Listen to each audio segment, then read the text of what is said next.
Hi friends, आप सभी का आपके अपने यूट्यूब चैनल यूपीएससी इन्फो 24 में स्वागत है। तो दोस्तों, हम उम्मीद करते हैं कि आप सभी लोग स्वस्थ होंगे और खुश होंगे। दोस्तों, ये वीडियो जो है पीजीटी के लिए है, पीजीटी सिविक्स।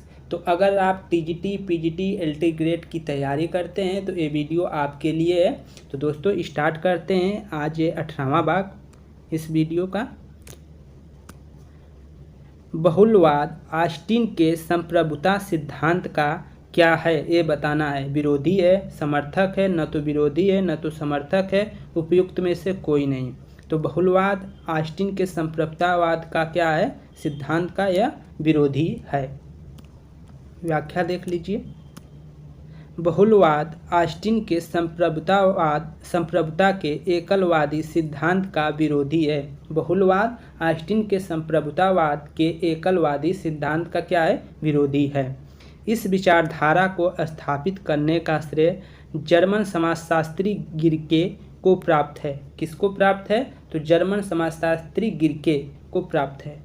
बहुलवादियों के अनुसार राज्य चाहे कितना ही शक्तिशाली क्यों न हो, लेकिन वह अन्य अनेक सामाजिक संस्थाओं में से एक ही है। बहुलवादियों का मानना है कि राज्य चाहे कितना ही शक्तिशाली क्यों ना हो, लेकिन वह क्या है, अनेक जो सामाजिक संस्थाएं हैं उनमें से वह अभी एक है। ऐसा बहुलवादी मानते हैं। ठीक है, आगे है स्टार वार कार्यक्रम के नाम से प्रसिद्ध रीगन के एक समाजशास्त्री कार्यक्रम का नाम था। स्टार वार का जो कार्यक्रम है उसको किसने दिया है? रीगन ने दिया है, जो एक शास्त्रीय कार्यक्रम है। उसका अन्य नाम बताना है और क्या नाम था। ऑप्शन दिया है, फोर्स फॉर फ्रीडम था, पनिश दी गिल्टीज था, फोर्स फॉर एवर था, या स्ट्रेटजिक डिफेंस इनिशिएटिव था। तो क्या था ये बताना है। आंसर हो जाएगा स्ट्रेटजिक डिफेंस इनिशिएटिव था। ये किसका नाम था? तो स्टार वार का। ठीक है, आंसर देखिए। व्याख्या, स्ट्रेटजी डिफेंस इनिशिएटिव संस्था का गठन रोनाल्ड रीगन द्वारा 1984 में किया गया।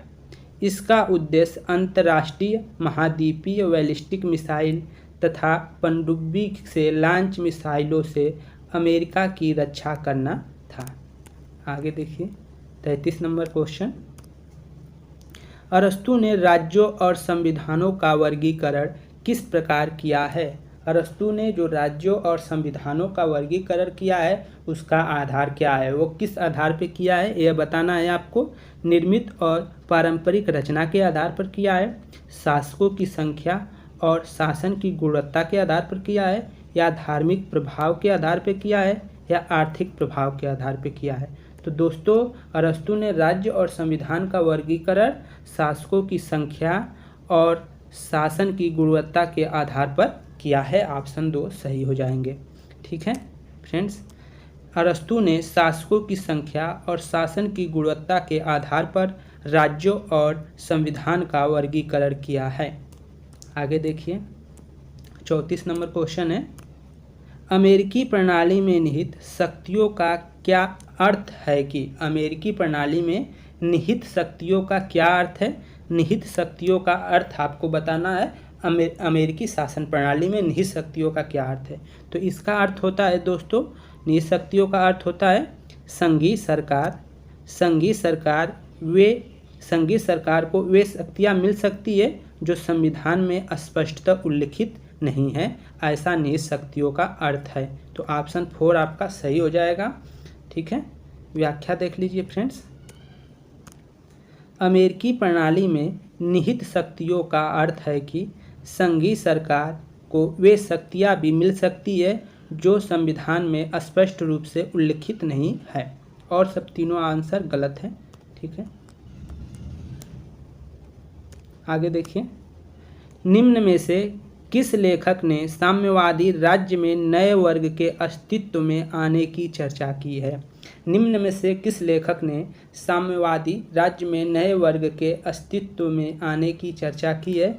ऑप्शन देखिए, आर्थर मिरल है, और मिलोवान जिलास हैं, हाइबर फ्रैंक है, लुइस ईस्टर है। तो आंसर जो हो जाएगा दोस्तों दूसरा हो जाएगा लियोआन जिलास है। लियोआन जिलास हैं जो कि कहे हैं कि साम्यवादी राज्य में नए वर्ग के अस्तित्व में आ सकता है, इनका ये मानना था, इन्होंने इस पर चर्चा की थी। प्रसिद्ध साम्यवादी विचारक लियोआन जिलास साम्यवादी राज्य में नए वर्ग के अस्तित्व में आने की चर्चा की है। तो किसने चर्चा की है? लियोआन जिलास। आगे देखिए 36 नंबर क्वेश्चन है, भारत में संघ लोक सेवा आयोग और विश्वविद्यालय अनुदान आयोग का गठन क्रमशः किस प्रकार हुआ? तो किस प्रकार हुआ ये बताना है। संवैधानिक संशोधन और उच्च शिक्षा आयोग द्वारा हुआ, संवैधानिक संशोधन और 42वें अनुसूची द्वारा हुआ, संविधान और अधिनियम विधि द्वारा हुआ, या संविधान और प्रदत्त विधायन द्वारा हुआ। तो आंसर जो हो जाएगा दोस्तों तीसरा सही हो जाएगा, संविधान और अधिनियम द्वारा संघ लोक सेवा आयोग और विश्वविद्यालय अनुदान आयोग का गठन किया गया था। तो ये आंसर आपका तीसरा सही है। व्याख्या देख लीजिए फ्रेंड्स। व्याख्या है, लोक सेवा आयोग का गठन ली आयोग की रिपोर्ट के आधार पर किया गया है। संघ लोक सेवा आयोग का गठन किसके आधार पर किया गया है? तो दोस्तों आपको विदित होना चाहिए कि ली आयोग की रिपोर्ट के आधार पर किया गया है। ली आयोग रिपोर्ट के आधार पर किया गया है। भारत सरकार अधिनियम 1935 में इसका नाम संघ लोक सेवा आयोग रख दिया गया। संघ लोक सेवा आयोग रख दिया गया। संविधान में अनुच्छेद 315 से 323 में संघ लोक सेवा आयोग का वर्णन किया गया है। अनुच्छेद आपका है दोस्तों 315 से 323 तक संघ लोक सेवा आयोग का जिक्र किया गया है, ये आपको याद रखना है। 315 तक क्या है? संघ लोक सेवा आयोग का क्या किया गया है? वर्णन किया गया। अनुच्छेद 315 से 323 तक, 315 से 323 तक संघ लोक सेवा आयोग का गठन किया गया है। विश्वविद्यालय अनुदान आयोग की स्थापना 1956 में यूजीसी अधिनियम द्वारा की गई थी। कब की गई थी? यूजीसी अधिनियम द्वारा 1956 में विश्वविद्यालय अनुदान आयोग की स्थापना की गई थी। ये सब नोट कर लेंगे। अमेरिकी सीनेट विधायिका का ऊपरी और प्रबल सदन है, ऊपरी और निम्न सदन है, निचला और प्रबल सदन है, निचला और शक्तिहीन सदन है। तो आंसर आपका हो जाएगा ऊपरी और प्रबल सदन है सीनेट। अमेरिका सीनेट विधायिका का ऊपरी और प्रबल सदन है। व्याख्या देखिए दोस्तों। सीनेट की स्थापना 1789 में हुई, जो अमेरिकी संविधान के अनुसार ऊपरी या उच्च सदन तथा प्रबल दावेदार रखने वाली सदन है। सीनेट की स्थापना 1789 में हुई है, जो अमेरिका संविधान की क्या है? ऊपरी सदन है और एक प्रबल दावेदार भी रखती है। संयुक्त राज्य अमेरिका के संघीय सरकार की द्विसदनी विधायिका को अमेरिकी कांग्रेस कहते हैं। जैसे हमारे यहाँ संसद को संसद कहते हैं, उस तरह वहाँ की जो विधायिका है, हमारे यहाँ जो विधायिका है उसको संसद नाम कहते हैं। तो उसी तरह वहाँ के जो नियम कानून को बनाती है जो विधायिका है, उसको कांग्रेस नाम दिया गया है। तो कांग्रेस में 2 सदन है, हमारे यहाँ भी 2 सदन है। हमारे यहाँ राज्यसभा और लोकसभा है। लोकसभा हमारी अस्थायी सदन है, राज्यसभा अस्थायी सदन है। लोकसभा का जो कार्यकाल होता है भारत में 5 वर्ष होता है और राज्यसभा का आपका 6 वर्ष होता है। ठीक है, इसमें हम अमेरिका पे बात करते हैं तो सीनेट एवं हाउस ऑफ रिप्रेजेंटेटिव्स, ठीक है, इसके 2 सदन हैं। तो कौन कौन से हैं? पहला है सीनेट है और दूसरा हाउस ऑफ रिप्रेजेंटेटिव्स है। तो ये याद रखेंगे। अमेरिकी कांग्रेस की बैठक यूएसए की राजधानी वाशिंगटन डीसी में होती है। ठीक है, कांग्रेस तालीनी शब्द है। कांग्रेस क्या है? लातीनी शब्द है, ये याद रखेंगे, लातीनी शब्द है जिसका अर्थ होता है साथ आना। कांग्रेस शब्द का प्रयोग पहली बार 17वीं शताब्दी में किया गया था। कब किया गया था? कांग्रेस शब्द का प्रयोग पहली बार 17वीं शताब्दी में किया गया था, जब किसी देश के सम्राट या उसके पूर्व शक्ति प्राप्त महादूत किसी गंभीर अंतर्राष्ट्रीय समस्या का समाधान करने के लिए कृत संकल्प होकर सम्मिलित होते हैं, तब ऐसे ही ऐसी सभा को कांग्रेस कहते हैं। विद्वानों की मंडली को भी कांग्रेस कहा जाता है। संयुक्त राज्य अमेरिका के संघीय संघागों की व्यवस्थापिका सभाओं के लिए कांग्रेस शब्द का प्रयोग किया गया है। आगे देखिए 38 नंबर, फ्रांसीसी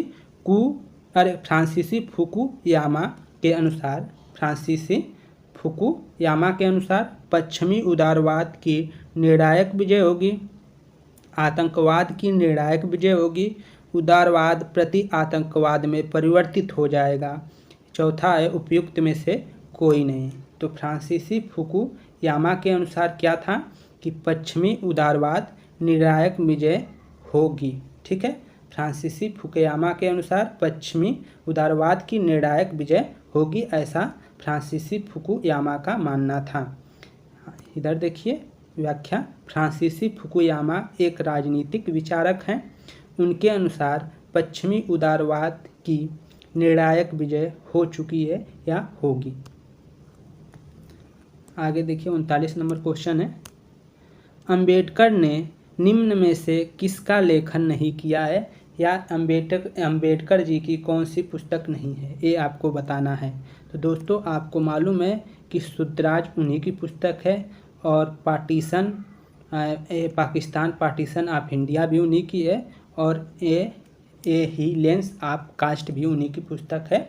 तो ये तीनों पुस्तक जो है किसके द्वारा लिखी गई है, वी.आर. अम्बेडकर के द्वारा लिखी गई है। लेकिन फर्स्ट वाला ऑप्शन जो है वो सही है, पहला वाला ऑप्शन आपका सही होगा, क्योंकि ये वी.आर. अम्बेडकर की पुस्तक नहीं है, ये पुस्तक उनकी नहीं है। तो व्याख्या देख लेते हैं दोस्तों।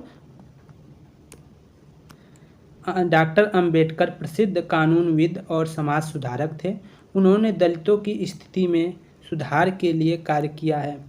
विकल्प जो है, एक दी गई रचना का संबंध डॉक्टर अंबेडकर से नहीं है। दोस्तों इस रचना को आप बताइए कि ये किसकी रचना है, अगले वीडियो में हम इसको बता देंगे।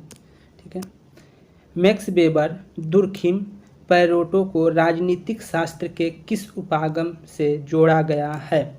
ठीक है, मैक्स वेबर, दुर्खिम और पैरेटो को राजनीतिक शास्त्र के किस उपागम से जोड़ा जाता है या जोड़ा गया है। तो आंसर हो जाएगा दोस्तों इसका समाजशास्त्री उपागम से। मैक्स वेबर, दुर्खिम और पैरेटो को समाजशास्त्री जो उपागम है राजनीतिक विज्ञान का, उससे जोड़ा गया है। व्याख्या देख लीजिए, समाजशास्त्री उपागम का उद्भव द्वितीय विश्व युद्ध के उपरांत हुआ, जिसमें मैक्स वेबर, दुर्खिम तथा पैरेटो के ने राजनीतिक शास्त्र से जोड़ा है। 41 नंबर क्वेश्चन है, निम्न में से कौन सा वर्ग साष्ट गुण का भाग नहीं है। निम्न में से कौन सा वर्ग साष्ट गुण का भाग्य नहीं है। तो संधि, विग्रह, यान, आसन, दैधी, भाव, संधि, षड्यंत्र, पंचशील। तो ये वाला आपका जो है षष्ठ गुण का भाग्य नहीं है, यही आंसर सही हो जाएगा। व्याख्या देख लीजिए दोस्तों, आचार्य मनु द्वारा दिए गए षष्ठ गुण सिद्धांत में षड्यंत्र, पंचशील सिद्धांत में शामिल नहीं है। बाकी अन्य शामिल है जो पंचशील सिद्धांत में, वो कौन कौन से हैं, संधि, विग्रह, यान, आसन, यस्त्र, इसके बाद है दैधी भाव शामिल है। तो ये 6 हैं उनके जो षटगुण हैं, वो 6 है। संधि है, विग्रह है, यान है, चौथा है आसन है, और पांचवा है सश्रय, और छठा है दैधी भाव। आगे आप देखिए, बराक ओबामा के इस्लामिक स्टेट विरोधी संगठन में कौन देश शामिल नहीं था। बराक ओबामा के इस्लामिक स्टेट विरोधी संगठन में कौन देश सम्मिलित नहीं था, ये बताना है। ईरान, सऊदी अरब, जॉर्डन, संयुक्त अरब अमीरात। तो आंसर हो जाएगा ईरान। ठीक है, व्याख्या देखिए दोस्तों, बराक ओबामा द्वारा 2014 में इस्लामिक स्टेट विरोधी संगठन बनाया गया, जिसमें ईरान शामिल नहीं था। राज्यविहीन वर्गविहीन समाज पर किस विचारक का विश्वास था? राज्यविहीन वर्गविहीन समाज पर किस विचारक का विश्वास था, ये बताना है। तो ये तो सभी जानते हैं, मार्क्स का था। मार्क्स ऐसा विचार था, वो चाहता था कि ना कोई राज्य रहे, राज्यविहीन और वर्गविहीन समाज की वो कल्पना करते हैं मार्क्स। इनके बारे में कुछ जान लेते हैं फ्रेंड्स, मार्क्स के बारे में। मार्क्स ने साम्यवाद के लिए वर्ग संघर्ष को आवश्यक माना है। मार्क्स ने साम्यवाद के लिए वर्ग संघर्ष को आवश्यक माना है। वे राज्यविहीन वर्गविहीन समाज में विश्वास रखते थे। कार्ल मार्क्स जर्मन दार्शनिक, अर्थशास्त्री, इतिहासकार और राजनीतिक सिद्धांतकार, समाजशास्त्री, पत्रकार और वैज्ञानिक समाजवाद के प्रेरता थे। इनका पूरा नाम कार्ल हेनरिक मार्क्स था। इनका पूरा नाम कार्ल हेनरिक मार्क्स था। इनका जन्म जो हुआ था 5 मई 1818 में त्रेवेस प्रशा में, जो जर्मनी में पड़ता है, के एक यहूदी परिवार में हुआ था। 1824 में इनके परिवार ने ईसाई धर्म को स्वीकार कर लिया था। 1824 में। मार्क्स की महत्वपूर्ण रचनाओं के बारे में जान लेते हैं दोस्तों, यहाँ से क्वेश्चन आ सकता है, रचनाओं को आप लोग लिख लीजिएगा। मार्क्स की महत्वपूर्ण रचनाएं कौन कौन सी है? जर्मन आइडियोलॉजी है, एक है द होली फैमिली, इनकी पुस्तक का नाम है। पहला है जर्मन आइडियोलॉजी, दूसरा है द होली, तीसरा पुस्तक है द पॉवर्टी ऑफ फिलॉसफी, चौथा हो जाएगा आपका द कम्युनिस्ट मैनिफेस्टो, फिर पांचवा हो जाएगा प्री कैपिटल इकोनॉमिक्स फॉर्मेशन, और मुख्य इनका है द कैपिटल। इसके बाद और है the first Indian war of independence, the first Indian war of independence marks की रचना है। Capital a critical of political economic, capital a critical of political economic इनकी पुस्तक है। तो दोस्तों यहाँ से हमको 3-4 पुस्तकें मिल जा रही है, 1 2 3 4 5 6 7 8। तो कार्ल मार्क्स की यहाँ 8 पुस्तकों का जिक्र है, और यहाँ से ये पुस्तकों को नोट कर लीजिए क्योंकि यहीं से क्वेश्चन पूछे जाएंगे। अगला है जो बाइडेन अमेरिका में वर्तमान में क्या है? तो वर्तमान में जो बाइडेन जो है अमेरिका के राष्ट्रपति हैं, ये सभी को ज्ञात होगा। ठीक है, व्याख्या देख लीजिए। ठीक है, अमेरिका जो जिस समय प्रश्न पूछा गया था, तो अमेरिका जो अमेरिका के राष्ट्रपति थे, उपराष्ट्रपति थे बाइडेन साहब, ये इससे पहले क्वेश्चन पूछा गया है। इस समय वे क्या हैं? 46वें राष्ट्रपति हैं अमेरिका के वर्तमान। जब पूछे थे उस समय डोनाल्ड ट्रंप थे, इससे पहले क्वेश्चन आ चुका था, तो उस समय उपराष्ट्रपति थे, लेकिन इस समय वो राष्ट्रपति हैं अमेरिका के, जो बाइडेन।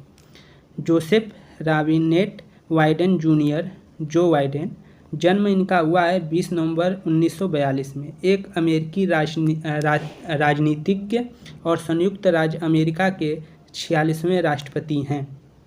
बाइडेन ने 2020 में संयुक्त राज्य अमेरिका के जो राष्ट्रपति चुनाव में जो है डोनाल्ड ट्रंप को पराजित कर विजय प्राप्त की, और 20 जनवरी 2021 को उन्होंने अमेरिका के 46वें राष्ट्रपति के रूप में शपथ ली।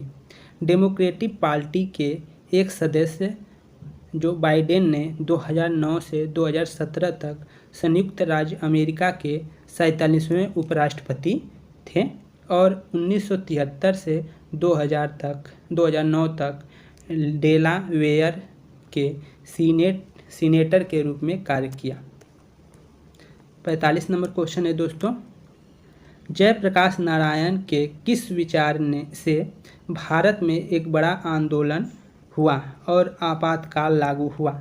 जयप्रकाश नारायण के किस विचार से भारत में एक बड़ा जन आंदोलन हुआ और आपातकाल लागू हुआ? तो ये तो सबको मालूम है कि समग्र क्रांति उन्हीं का देन था, समग्र क्रांति।